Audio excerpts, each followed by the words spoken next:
Libanais souhaiteraient pas. Sauf à considérer que les Libanais, toutes communautés confondues, sont trop différents, ne mangent pas la même chose, enfin, mais ça, c'est un vieux débat qu'on a eu normalement avant la guerre civile et qu'on ne doit plus avoir aujourd'hui. Bon. Ça, c'est normalement le schéma des partisans acharnés des accords de Genève et le tarif Canning. Normalement, le schéma communautaire. C'est aussi le schéma, c'est aussi tout ce langage quand on dit le Liban est un message. Le Liban est un message, le Liban c'est la coexistence. Bon, moi je trouve que quand on regarde l'histoire du Liban, si c'est un message d'échec. Le Liban c'est un message d'échec, c'est un contre-modèle, et c'est en permanence l'instabilité, l'absence d'État, le conflit, la guerre. Et donc, quand on dit ça et qu'on se dit aujourd'hui Libanais, on regarde autour de nous, on voit que passe des révolutions, parce que les gens saisissent des sujets de leur société, et que les Libanais aujourd'hui, par contre, on a tous tendance moins chronique à considérer que les Libanais sont le phare du Moyen-Orient. Aujourd'hui, quand on voit, et donc le Liban est un message, quand on voit la situation du pays, quand on voit la situation des institutions et la prise en compte des sujets, je pense que c'est pas le cas. Et si on part de ce postulat-là, alors on se met à réfléchir à ce qu'on peut faire d'autre et à la réalité de se saisir du sujet. Pour ça, revenons à nos fondamentaux. Si on retournait à ce qui était l'esprit de ce qu'on a appelé le pacte national, d'accord, entre les deux grandes textes de la fondation du Liban, le Premier ministre Yad Sallah et le président Chalapoud. Souvent, toujours dans les clichés qu'on a en tête, c'est c'était l'entente entre les communautés, c'était les musulmans et les chrétiens qui. Oui, très bien. Sauf que la déclaration ministérielle, la première déclaration ministérielle de Yad Sallah, dit très clairement que le déplacement du communautarisme est le seul objectif pour la viabilité du Liban. Donc il faut se rappeler de ce que disaient les gens, la viabilité du Liban en tant qu'État indépendant ne fonctionne que sans communautarisme. C'est ça le principe qui a collé au second grand principe de l'indépendance, qui était que le Liban est un pays arabe mais indépendant. Et avec cette formule assez belle qui était de dire le Liban est un pays ouvert sur l'extérieur, mais fermé sur la route des impérialistes. Ça fonctionne aussi qu'avec une sortie du communautarisme, parce que la route des impérialismes dans la région, au Liban, elle passe par un système communautaire. De tout temps. Elle a commencé comme ça au XIXe siècle, et elle a continué jusqu'à aujourd'hui. Bon, venons maintenant aux institutions, parce que j'ai essayé de proposer quelques idées comme ça, pour le débat, touche vos pas forcément, et tout ce débat, mais pour commencer à réfléchir et à initier un débat sur autre chose. Alors pourquoi pas un régime présidentiel en fait? Puisqu'on a dit que le problème c'est la répartition des pouvoirs et le communautarisme, et bien enlevons le communautarisme et mettons en place un régime présidentiel avec d'un côté un ticket présidentiel, un président et vice-président, qui a l'ensemble des pouvoirs exécutifs, avec en face de lui un parlement extrêmement fort. Et on s'inspire des choses qui marchent, on prend ce qu'on appelle les checks and balances, le système américain, où on a un parlement extrêmement fort, en face d'un exécutif aussi très fort. Et chacun se neutralise. Le Parlement, il contrôle l'ensemble des nominations faites par l'exécutif, il vote les lois, et il a un véritable pouvoir de contrôle face au pouvoir exécutif, qui est lui-même assez libre d'agir, parce que il n'est pas divisé en deux avec un gouvernement, il n'est pas. Ça, c'est pour la mécanique du pouvoir exécutif pour agir. La grande question de ce système, c'est comment on va élire les gens. Alors, comment on va élire les gens? Pour le président et le vice-président, comment faire pour que ça soit choisi par les gens, librement, on sort du communautarisme, mais tout en donnant des garanties, c'est-à-dire en ne faisant pas peur aux gens que de ne pas avoir une dictature du nom. Parce que c'est beau de parler de sortie du communautarisme, mais il faut voir aussi la crainte qui est en face, c'est ce qu'on appelle la dictature du nombre. La plus grande communauté va décider pour tout le monde. Mais ça, on peut trouver des schémas de garantie pour s'assurer que ce ne sera jamais la communauté la plus nombreuse et à escompter que les gens votent uniquement selon un critère communautaire, que la majorité communautaire ne puisse pas décider pour tout le monde. Et un système simple, par exemple pour la présidentielle, c'est pas quelque chose qui se fait dans quelques pays, ce n'est pas les meilleurs des cas du monde, comme le Nigeria. Le Nigeria, c'est un peu instable, d'accord, mais ils ont quand même eu une bonne idée dans leur régime, dans leurs institutions. Le président, pour être élu, doit avoir plus de 50% des suffrages, sur une base d'un suffrage universel. En revanche, il doit avoir plus d'un seuil minimum dans l'ensemble des régions du pays. Donc si on prend le Liban, on fait des circonscriptions de taille petite, moyenne, pour être sûr qu'il y ait communautairement, tout le monde soit présent et que grosso modo, il y ait une espèce de droit de veto. Si un ticket présidentiel vient se présenter, avec un langage extrêmement communautaire et anti une autre communauté.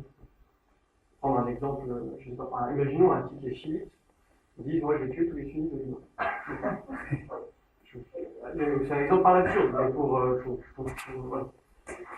On pourrait prendre ou l'inverse. Hein. Et donc, ce ticket-là, il arrive, il se présente, il n'y aura jamais plus de, disons, mettons le salaire 30%, il n'y aura jamais 30% des voix à Beyrouth, il n'y aura jamais 30% des voix à Tripoli, il n'y aura jamais 30%. Voilà, on fait un ensemble de circonscriptions. Pour être élu, quelqu'un sera obligé, cette réforme forcera l'offre politique à faire. Pour être élu, il faudra avoir un discours audible pour l'ensemble des citoyens. On sera donc obligé, en termes de classe politique, en termes d'offres politiques, à sortir du discours communautaire pour avoir accès aux places électives. Tant que la place élective est réservée à une communauté, forcément la politique elle va être communautaire. C'est logique. Les gens ils cherchent à être élus, ils cherchent à avoir le pouvoir, donc ils cherchent le moyen le plus efficace de l'avoir. Si c'est la communauté, ben, je suis communautaire. On ne va pas critiquer les gens pour ça. Si on leur dit bah, aujourd'hui non, c'est pas communautaire, il faut que les gens dans leur ensemble et la majorité vous écoutent. Peut-être que les gens ils réfléchiront à deux fois et adapteront leur discours. Donc ça c'est pour le ticket présidentiel. En face, il nous faut un parlement.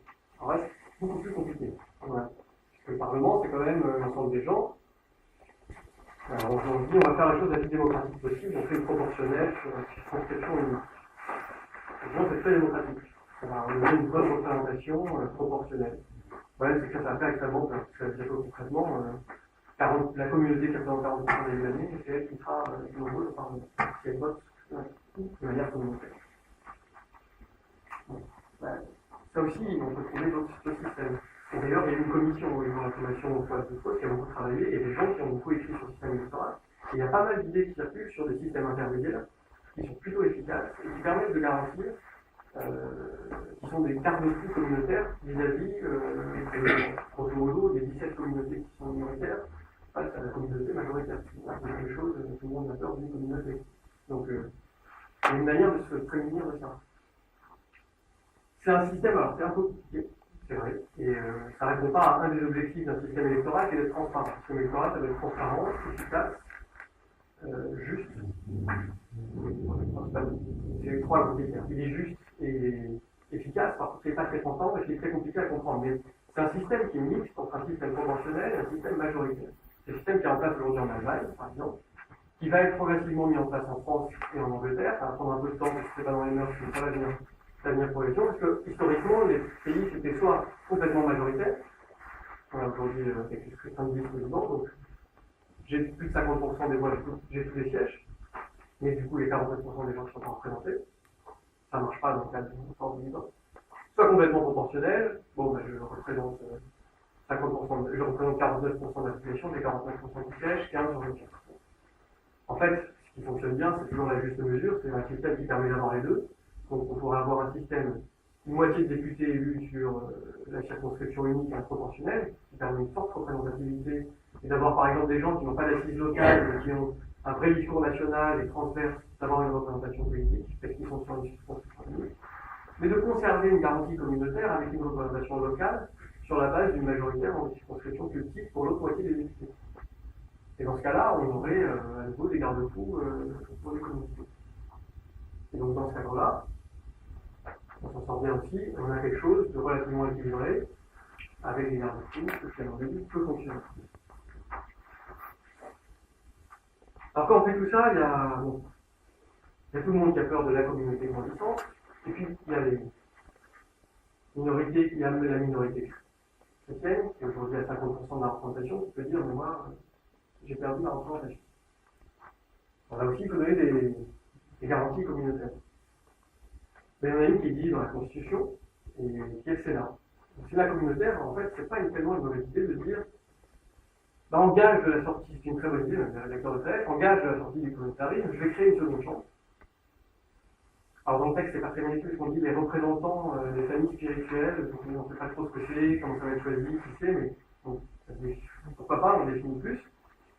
Et puis, en fait, c'est la porte de sortie de l'ensemble de la classe politique actuelle. C'est la porte de sortie de l'ensemble, mais la porte de sortie d'une partie de la classe politique, en mettant dedans, c'est un siège, c'est un sénateur à vie, on lui donne une capacité de décision. C'est ce qu'on a fait dans plein de pays en transition, c'est ce qui s'est passé au Chili, c'est ce qui s'est passé dans plein de pays. On donne pour les gens, pour permettre de sortir de tout ça. Et bon, soit on les juge, soit on les envoie. Ça dépend du degré d'esprit révolutionnaire qu'on a. Si on est capable de faire la révolution, on est plus rare. Et sinon, on va être. Bon, les Malais sont moins révolutionnaires que les autres, visiblement, donc on va donner une porte de sortie. Bon, par contre, évidemment, le Sénat ne devra pas avoir un droit de veto sur l'ensemble des lois. Il pourra voter uniquement sur les questions relatives au droit au statut personnel religieux. Et comme ça sera très bien, parce que effectivement, ce sera très légitime que ce soit les communautés qui décident d'elles-mêmes et comment elles agencent l'ensemble des. Enfin, grosso modo, les questions de mœurs. Voilà. Dernier garantie, mais il ne faudra pas. Donc, vous n'écrirez pas, mais qui resterait dans l'esprit, ce serait de dire avant un système présidentiel, il y a un président et un vice-président. Le vice-président, comme à l'américaine, il décide de pas grand-chose, mais par contre, c'est lui qui va remplacer le président en cas d'empêchement, et un certain nombre d'autres prérogatives régulières. Sans l'écrire dans le texte, on imagine bien que le jour où on met en place un tel système, pour se faire élire, ce ticket présidentiel, il a plutôt intérêt à faire ça d'abord un musulman et un chrétien. Sinon, il a peu de chance d'être élu.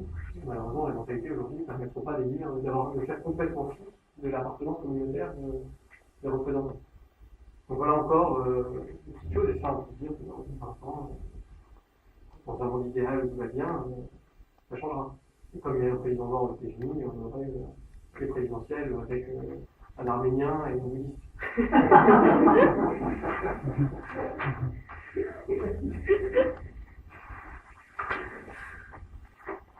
Donc pour conclure, parce que ça va faire beaucoup plus que 1 minute.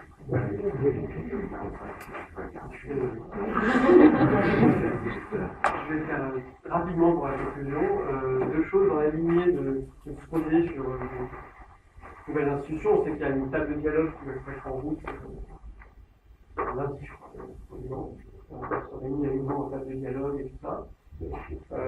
La table de dialogue, ça fait quelques temps que ça dure. Ce qui est amusant, enfin, on travaille comme ça, mais en général, on fait une réunion, c'est efficace et qu'on en sorte, on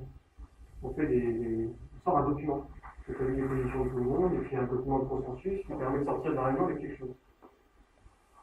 Cette réunion ne sort pas de document, et donc je pense qu'il serait peut-être temps de proposer et de dire cette table de dialogue qu'elle entame un document, un protocole de transition civique en disant voilà, dans ce protocole, en prévoyant un certain nombre de grands principes qu'il faut traiter.